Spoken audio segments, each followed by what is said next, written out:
Hello, biology students. What we're going to be covering this week is cell membrane and cell transport. So last week we talked about the organelles as a whole. This week we're going to zoom into the organelles, and specifically we're going to talk about the cell membrane.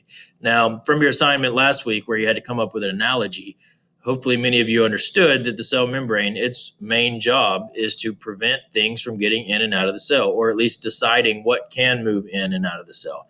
So that's what we're really going to break down today is how is it that the cell determines what can get in and out? What does the cell membrane do to prevent certain things while allowing certain things in? So when we talk about the cell membrane, we're often thinking about that thing that when we draw a cell, it's that line that makes up the circle. That is the cell membrane. So it's the outermost part of the cell. But if we were to zoom into that cell membrane, what is it we're actually going to see? Well, let's come down here. We're going to talk about some terminology first, and then we'll come over here and start really breaking it down. So the cell membrane is made up of what we call, it's a phospholipid bilayer. Phospholipid bilayer. Now, I know that's a big word. And in science, often we do have big words. But the good thing about science is many of those words can be broken down into smaller words that make sense. And that's what we're going to do right here. So in phospholipid bilayer, let's break it down. So we break down the term phospho. What that's telling us is it's made up of a phosphate. Now, that's a molecule. You don't really need to worry about what a phosphate is per se, but you do need to understand that because it is a phosphate, it's charged. Now, what I mean by charged is it's either positive or negative, or maybe one end of it's positive and one end's negative. There's some type of charge on it. Now, you see this term that's really thick right here. This is important to understand because I know this is a word you've never heard of, is polar. Now, when we think about polar on the Earth, you've got the North Pole and you've got the South Pole. You've got these opposite ends. And it's the same thing when we're looking at a molecule. Specifically, let's just quickly look at water. This is what a water molecule looks like. And it ends up with the chemistry. We'll talk more about that in a later unit. But when we look at water, one end has a slightly negative charge, and the other end has a slightly positive charge. And because of that, water is considered to be polar. Now, that's important. Water is polar. This phosphate end is polar. They're going to interact later on. We'll talk about that. Actually, over here, we'll talk about that. But understand that a phosphate, that's that phospho portion of the word, that just means that it is charged and it is polar. Okay, polar just means that it has charges on it. So these two words are connected. Let's come to the next word, lipid. Now, a lipid is kind of the exact opposite of the phosphate. A lipid, the way it is made, is it has no charge. There's no positive on it. There's no negative on it. It's just neutral all the way across. And for that reason, we call them nonpolar. There is no uneven charges across the molecule, just like there's no north and south pole. Just like here on water, we do see that there's uneven charge, a negative here and a positive here. With a nonpolar molecule, everything is even. So nonpolar means no charge, polar means charge. Now, the last part is even easier, bilayer. Well, bi means two. So this just means it's made up of two layers. So there's two layers, and each layer consists of a phosphate and a lipid. Technically two lipids, and we'll see that in a minute. Okay, so let's come over here. I've zoomed in on the phospholipid. So the phospho would be this phosphate part that we have in green. So this green connects to this green. We call that a phosphate head. It's just, we draw it as a circle. It's actually a molecule that has a shape, but just to make it easier, we draw it a circle. Again, the big things to know about it, that phosphate head, it has a charge, positive and negative. That means it's polar because it's got these charges. And here's a new term, hydrophilic. Well, again, it's another big word, but let's break this word down. Hydro means water. And philic, that might be new for you. That means loving. Okay, so hydrophilic means it loves water. Well, why does it love water? Because just like over here when I showed you, water is a polar molecule. Polar, polar. Think of the term birds of a feather flock together. These guys want to hang out with each other. So this polar molecule is going to be attracted to that polar molecule. So the phosphate head likes water. The phosphate head is going to like other phosphate heads because they're polar. They want to hang out. Birds of a feather flock together. So it's hydrophilic, meaning it loves water. Come over here to the lipid tail. Again, has no charge. So I put a 0 right there for no charge. Because it has no charge, it's nonpolar. And here is your other term, hydro. Okay, we've seen this. We saw it over here, which is water. And phobic, well, you've probably heard of phobic before, right? If you have a phobia of something, you're scared. We'll kind of dumb it down and just say water hating. Okay, these hate water. Now that should make sense because lipids are like oils, right? So when we talk about oils or grease or wax, water doesn't mix with those well. So it makes sense that they would be water hating. So the big thing to take away from this is the phosphate head is going to love to be around water, and the lipid tail, and notice it actually has two tails. For each of these, it does have two tails. They are going to be water hating. They don't want to be near water. Now, it's kind of ironic that I drew them blue like water, but that just happened to be the color that was available up here. So phosphate head, it's polar, meaning it's hydrophilic because it likes to interact with water. And the lipid tails are nonpolar, meaning they do not want to interact with water. So let's scroll down a little bit here. It's going to be slow going because I've got a lot of stuff on here. So sometimes it takes a little bit for these to populate. So what I've got right here is a phospholipid. So we have a phospholipid here, and I've got a phospholipid over here. The question is how are they going to interact with each other? Well, again, just like I said, think of it as birds of a feather flock together. So the polar wants to be near the polar. The nonpolar wants to be around the nonpolar. So there's a lot of ways that these guys could interact with each other. The polar, this guy could flip around, right? This guy could flip around and then have the polar end face this way and the nonpolar end face that way. It could twist a little bit and face this way. It could twist a little bit and face this way. So you get the idea. The polar parts want to be near the other polar parts. Now, what we're not taking into account when I draw that picture is there's also water. Now, remember, the nonpolar lipid tails, they don't want to be around water. So wherever there's water, these guys are going to try to get away from it. And because of that, it kind of limits the way that these guys can organize themselves. And this is where the bilayer comes in.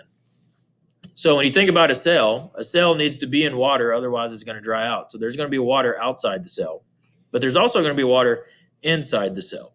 So the only way for the cell membrane to really organize itself is for the phosphate heads to face the water because they're hydrophilic, and the lipid tails to go inside away from the water. And this would continue on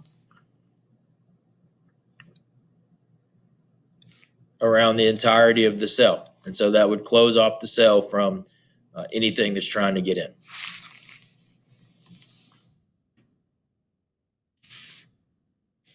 Now let me check something here just to make sure.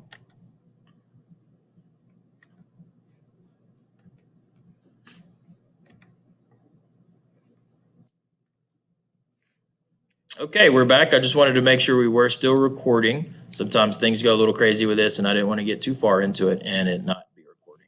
So what we were left off with right here is we were talking about the phospholipid bilayer. And the reason it has this structure is, again, there's water on the outside. Water is polar.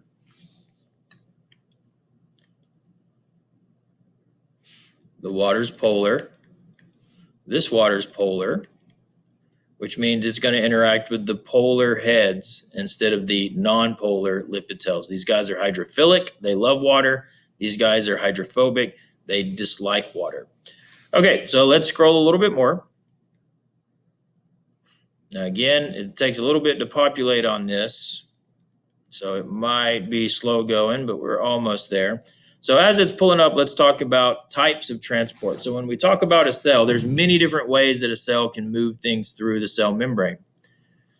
The first one we're going to talk about is pretty straightforward. It's, in general, we're going to look at it like an umbrella. The term is passive transport. Now, when you're passive, you just kind of want to sit around, not do much, not expend much energy. And it's the same thing with passive transport. It does not require energy. Okay, so for passive transport, the big deal here is that it does not require energy. And for all of these, I'll add something to it. We're always moves particles or compounds or whatever you want to call it from high concentration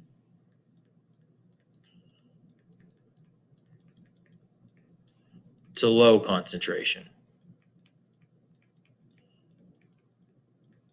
Now, what does that mean? Well, wherever there's a lot of stuff, it's going to move to wherever there's very little stuff. Now, common sense kind of tells you that. Humans, we do the same thing.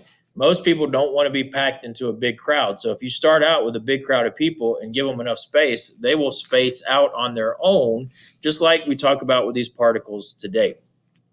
Now, within passive transport, there's different types, but it doesn't matter which one we're talking about. It's always particles. That should be particles from high concentration to low concentration. Big thing here is it does not require energy.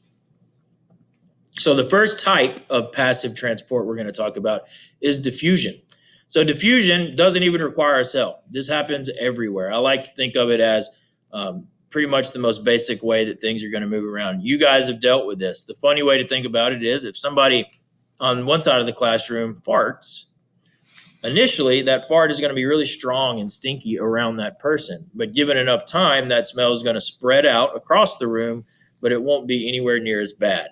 And that is because those particles are moving from high concentration to low concentration. Or a nicer way to think about it is if somebody sprays perfume or cologne, what's going to happen? Initially, that smell is going to be strong around them, but as time goes on, those particles will begin to move to where there's an area of low concentration of those particles, where there aren't many of those particles, and it spreads out. So that's diffusion. Now, with a cell, it's still the same concept. It's just happening with the cell membrane. So here I've drawn the cell membrane, and again, it's a phospholipid bilayer, phosphate head, lipid tails, and there's two layers. So it's a bilayer. So what we see here is on the outside, I have drawn a lot of particles of whatever it is. For the most part, we're going to call them salt, but it could really be anything as long as it's small enough. And we see here, we've got a lot. We have a high concentration of these. And then down here, we don't really see much. We see two particles. So a very low concentration down here. Now, what's going to happen is naturally these particles are going to try to get through the cell membrane and move from an area of high concentration down to an area where there's not very much or a low concentration. And it'll do this until they even out. So let's say it ended up that we have, 50 particles per liter. And then here we want to end up with 50 particles per liter. We want to balance it out so that they even out. That's the whole point of diffusion. We're trying to even everything out. Now, here's some aspects you need to know. It's always high to low concentration. There's no way that we can take these particles where there's very few of them and move them up here, at least not with diffusion. It's always where there's a lot of them, it's going to move to where there's very few. And the other big thing here is this only works with small particles. If it's something big, like this guy right here, this is a sugar molecule, there's no way it can get through. It's sort of like a gel cell. You've got those bars, they're too small. That molecule can't make its way in. Only the really small guys can squeeze through. So the two big things you need to remember about the diffusion is it's got to be small molecules, small particles, and it's always moving from high to low concentration. And because it does that, it's not going to require any energy. Okay, so there's diffusion. We all know it happens normally. Now we're seeing it happen in a cell. Now, sticking with diffusion, we're going to move on to arguably the most important thing in this lesson, and that is osmosis. Now, that's a weird term, but the easy way to think about it is just osmosis is diffusion, but now it's specific to water. So osmosis, we're going to be talking about water here. Let's see how much it jumps. Okay, good. So osmosis is still diffusion. So we're still moving things from high to low concentration. The difference here is now we're talking about water specifically. So if we look, I have a cell. That's this black circle right here. And outside the cell, I have a high concentration of water. Again, we see a lot of these dots. Inside the cell, we don't have much water. So how would it move? Well, let's think about this. If water moving is just like what we talk about with diffusion, it's going to move from high concentration to low concentration. Ask yourself, where's the high concentration? Where's the low concentration? And then the water will move from high to low. Well, there's a lot around here. There's very few inside or very little inside of the cell. So the water will want to move into the cell. Now, that's all osmosis is. It's still diffusion. It's still going across the cell membrane, but we are limited to just talking about water in this case. Now, as we talk about osmosis, we have three different scenarios that we're going to talk about. Now, this next section here is going to look like a lot of stuff, but I promise it's an easy concept as long as you follow along with me. So as long as you stick with me, you should be able to get it pretty straightforward. So let's look at what's going on here before we actually start looking at all these things that I have. So first, what we're talking about in all three of these scenarios, we have a beaker full of water. So this beaker, see, we've got water, this beaker, we have water in all of them. We have some solutions that are in all of these. What's different are the concentrations of solutions compared to the cells. So there's a cell inside every one of these solutions, and that's what we're going to be comparing. So notice there's little red dots. These red dots, again, like I said, are going to be considered salt. So we put salt inside the water. Now, salt is a type of solute. Now, when we come down here, if you look, we see the term solute. That just means whatever is dissolved in the water. Could be salt, could be oxygen, could be carbon dioxide. I mean, there's all kinds of things that can be a solute that dissolves in a solution. But we're just going to call everything salt right now. So every time you see a dot, a red dot, you're talking about salt. So if we look, what we've got is this first solution. We see there's a lot of red dots, which means there's a lot of salt. Inside the cell, we don't really see very many red dots. So that means there's very little salt. Coming over here to the middle one, it's the exact opposite. Outside of the cell in the solution, we have very little salt. Inside the cell, we actually have a bunch of salt. And then on the last one, it's not about how much salt we have, but when we compare the salt to the salt inside the cell, we see they're pretty much the same. The dots are kind of evenly spaced out, so we're on track there. So let's look and see what's going on. Well, the first thing I want you to understand here when we talk about this is always look at the water. Even though we're talking about salt, water is what matters because we're talking about osmosis. So always figure out what's going on with the water. Once you know what's going on with the water, you can answer your questions. So let's talk about how to describe this. If we look at our first solution, we would say that there's lots of salt in this solution on the outside of the cell. Lots of salt. But another way we could say it, since what we care about is the water, is if there's lots of salt, then we would say the opposite about water. There's little water. And that's all you got to do. You don't have to think about how much salt, how much water, just compare the two. If you'd say there's a lot of salt, then there's got to be less water. So there's lots of salt, little water. If you want to say more salt, less water, you can say it like that as well. But understand, if I have a lot of salt, then there's going to be less water to go around. So lots of salt, little water. When we look at the cell, we see that there's very little salt, right? There's only 2 dots. So we would say there's little salt. But again, what matters to us is the water. So what would we say about the water? Well, if there's little salt, all this empty space is water. So there must be lots of water. So we have a lot of water on the inside of the cell, and we have very little water on the outside of the cell. Well, thinking about diffusion, everything wants to move from where there's a lot, a high concentration, to where there's very little, a low concentration.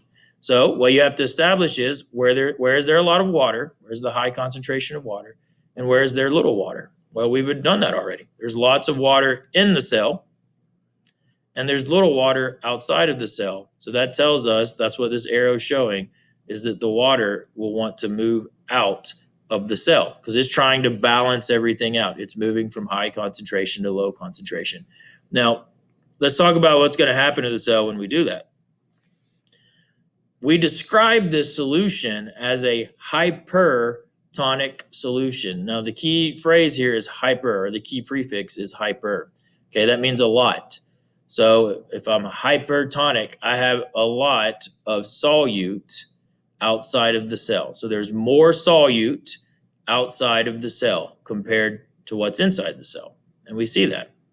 But even though it says that, again, we need to be thinking about water. So even though there's a lot of salt outside the cell, what really matters is there's very little water outside the cell. So it's a low concentration of water. Now, what's going to happen? We say the water moves out of the cell to try to balance things out.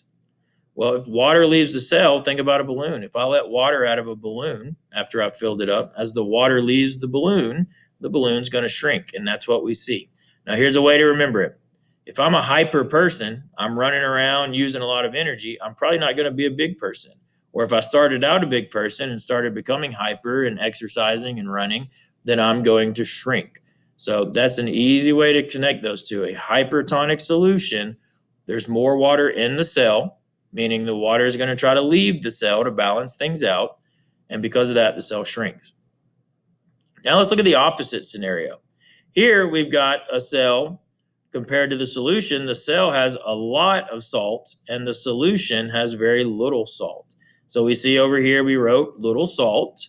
And if you have little salt, that means you have lots of water. And if you have lots of salt, that means you have little water. So I have more water outside of the cell and less water inside the cell. So what does that tell us? Well, the water will naturally want to move from where there's more water, a higher concentration, to where there's less water, a lower concentration. So in this case, the water moves into the cell. Now we call this a hypotonic solution. And what that means is there's less solute outside of the cell as compared to inside the cell. Now again, solute is talking about the salt, but we don't care about the salt. We just use it to figure out how much water we have. So in this case, what we would say is there's more water outside the cell, less water inside the cell. The water wants to move in.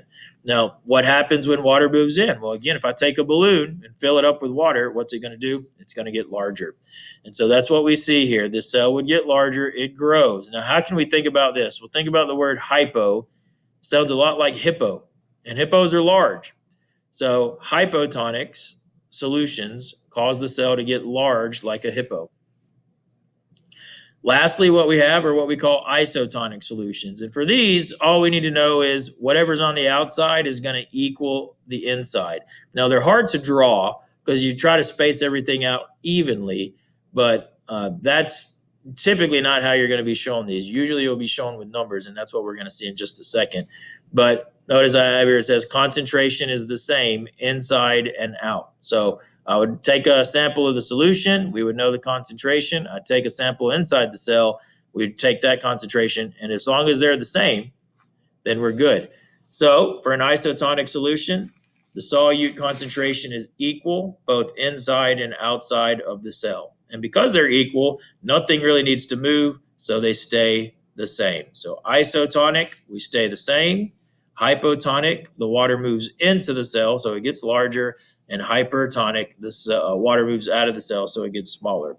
Okay, we got about 10 minutes here, so before the bells start ringing. So I want to try to get us at least through all our options on this one.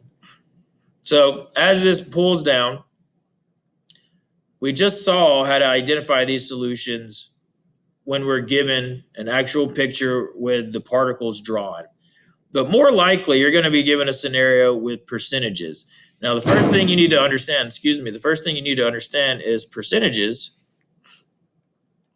So percent always adds up to 100%. So we got to make everything add up to be 100, which is actually pretty good for us because we can figure out numbers pretty easily. So let's look at this scenario. We have 15% salt and we have 20% salt here. So that's what we would have started with, right? 15% salt and 20% salt. Well, again, always figure out the water. You're always trying to find your water. Well, if it's 15% salt and the two numbers have to add up to be 100, then all we have to do is 100 minus 15, and that's going to tell us our percentage of water. So 100 minus 15 tells us we've got 85% water on the outside of the cell. Here, 100 minus 20% would tell us we have 80% water. So now let's compare. If we have 85% water outside the cell and 80% water inside the cell, Where's there more water? Well, 85 is a bigger number than 80. So we've got a higher concentration of water outside the cell, and that's why we have this arrow pointing in. The water would move in to the cell because there's more. And so we would call this a hypotonic solution. Hypo, the cell gets bigger. Okay, now let's come over here and look at this scenario. Same thing, we're just given the percentages. So we've got 45% salt. Well, again, let's immediately figure out our water. 100 minus 45% gives me 55%. So I know I have 55% water outside. Inside the cell, it says 45% salt. So if I figure out my water, that's going to be 55% water. Well, now let's look at this.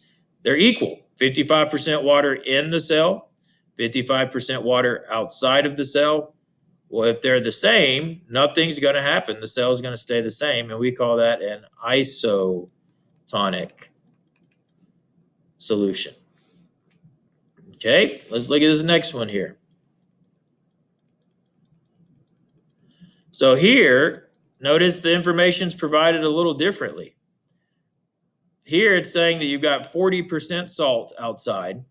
So what we went ahead and did is we figured out our water. It was 60%, right? 100 minus 40 gives us 60. But what we don't have is salt for inside the cell. What was actually provided to us was 40% water inside the cell. Well, that's even better, okay? Because now we're already given the water, so we don't have to worry about calculating to find the water. You only have to calculate it is if you're given the salt, then you calculate the water. But if you're already given the water, that's great, right? So now we just compare 60% water outside versus 40% water inside. What's going to happen is the water is going to move into the cell because there's more water on the outside versus the inside. So we would describe this as a hypotonic cell or hypotonic solution, which causes the cell to get larger. So again, just realize all you're doing is you're always wanting to look at the water. If there's more water in one place compared to the other, then the water is going to move to wherever there's less water. It's just diffusion, but with water. Okay, last things, two things we're going to talk about. They're not going to take too long. But we're going to look here at another type of diffusion. So we've talked about diffusion through the cell membrane. It has to be small particles or molecules. We've talked about osmosis, which is a type of diffusion, specifically dealing with water.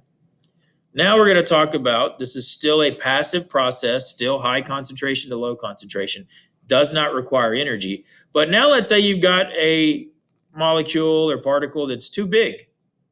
It can't squeeze through the cell. So if we look right here with the red line, what we see is a small particle can make its way, squeeze through the cell membrane, no problem. You can get through those bars. But again, as I mentioned earlier, we've got this sugar molecule that's too big. It can't just simply squeeze through. We've got to figure out a way to get it through. And that's where this term facilitated diffusion comes from. We're still going to move from high concentration to low concentration, but now that process will be facilitated. Now, what does it mean to facilitate? Well, I'm facilitating you learning about this. I'm facilitating you getting a good grade. And that just means to assist or help. So this is diffusion, but now we're getting some help. We're getting some assistance somehow. Now, because it's diffusion, it's still high concentration to low concentration, so nothing changes there. But the facilitated part gives us something, and that's where this picture comes in. See here, what we have is we've got a protein that's going to facilitate this. It's going to help, and we call it a channel protein or a protein channel. And the easiest way to think about it is like a tunnel. Okay, now we've put a tunnel inside the cell membrane. These larger molecules can now move through that tunnel and get from one side to another pretty easily. And that's why it is a facilitated diffusion. Notice we have a high concentration here. There's a bunch of them.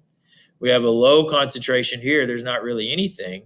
So these guys naturally want to move this way, but they were too big to go through the cell membrane. So what do we have to have? We have to have a protein that's going to help them out with that.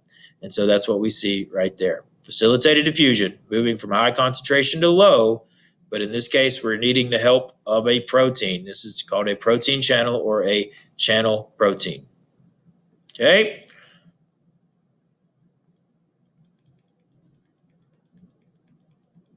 Last thing we're going to talk about here today is this scenario. Okay, so we take we decided to name him Nemo right here. We're going to take Nemo. Somebody's gone fishing and they catch Nemo in a freshwater lake. Now, freshwater just means it's water. It's not salt water. There's no salt in it. Or if there is, there's very little salt.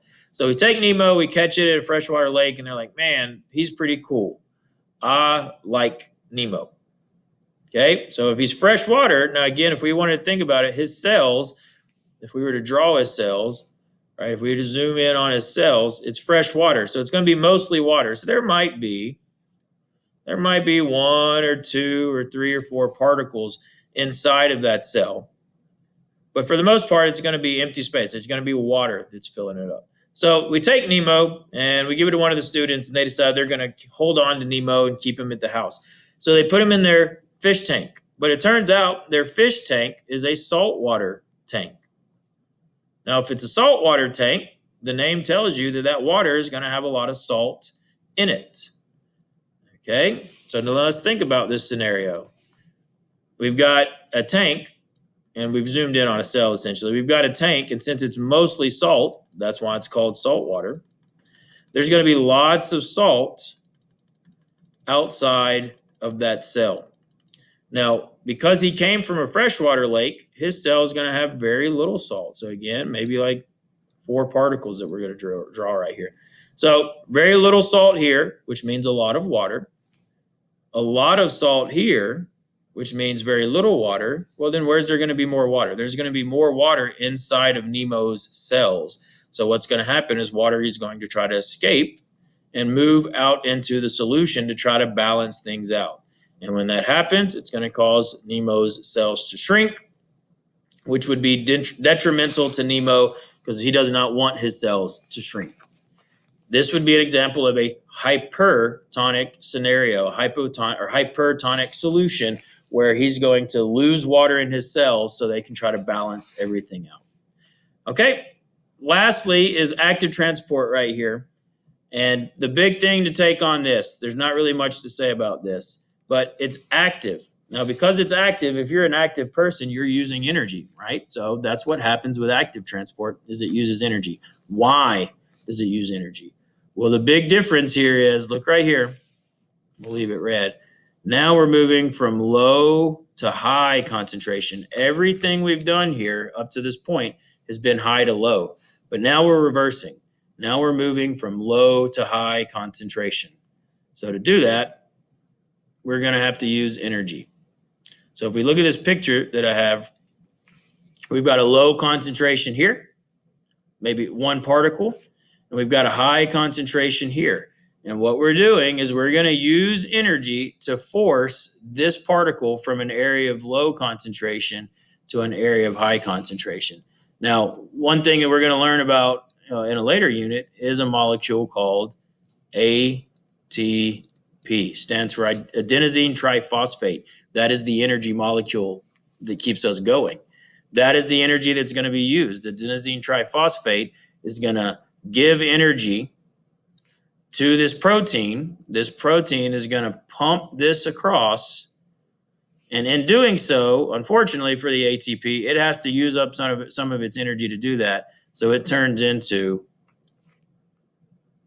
ADP, adenosine diphosphate. So it uses its energy to pump these molecules across the cell against the concentration gradient. So it forces them to go from low concentration to high concentration. Okay, we got through it today. Thank you guys for everything. And look at that. It's perfect timing as far as the bell goes. So hopefully this makes sense to you. If you have any questions, again, remember that I have Google Meets every Friday from 9 to 11, unless we have meetings. Just make sure you keep an eye on the stream and it'll tell you about the meetings. And hopefully that will be available for you if you need any help. Also, you can email me. Just understand Monday and Tuesday, I don't have any plannings. So I don't have time to get on my email and really look at things until Wednesday and Thursday. So just keep that in mind if you send me any emails. Thank you for watching. Future reference, if you're ever watching these and they get long like this one, you can also speed up the speed. Watch it 1.5 times. It'll cut some time. I don't talk as slow. And if you understand something, then it's not as important to listen to every individual thing that I say. Okay, again, thank you for watching and good luck.